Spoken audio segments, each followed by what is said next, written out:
নমস্কার বন্ধুরা, শুভ দুপুর। আজ আমি বাঙালি থেকে খাবার অর্ডার করে দুপুরে লাঞ্চটা সেরে ফেলবো। দুপুরে ভুরি ভোজ।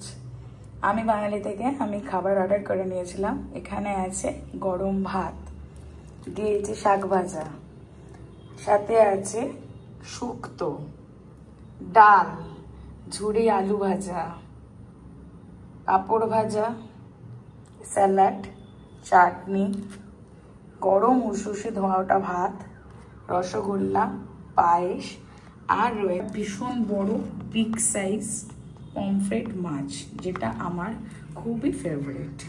ভাজা, শুক্তো, মুগের ডাল, আলু ভাজা, গরম ভাত, পায়েস, রসগোল্লা, পাঁপড় ভাজা, চাটনি, আর কি ধরে রাখি। এই হলো আজকে দুপুরের আমার মেনু। যদিও আমি এত খাবার কিছুই খেতে পারবো না, খানিকটা খাবো, খানিকটা আবার পরে খাওয়া যাবে। This is my favourite item pomfret. This is my favourite item payesh. চলো বন্ধুরা, লাঞ্চটা সেরে ফেলি। অল্প একটু ডাল দিয়ে আলু ভাজা দিয়ে খাওয়া হয়ে গেছে। এবার আমি নিয়েছি পমফ্রেট মাছটা। দারুণ করেছে, অসাধারণ।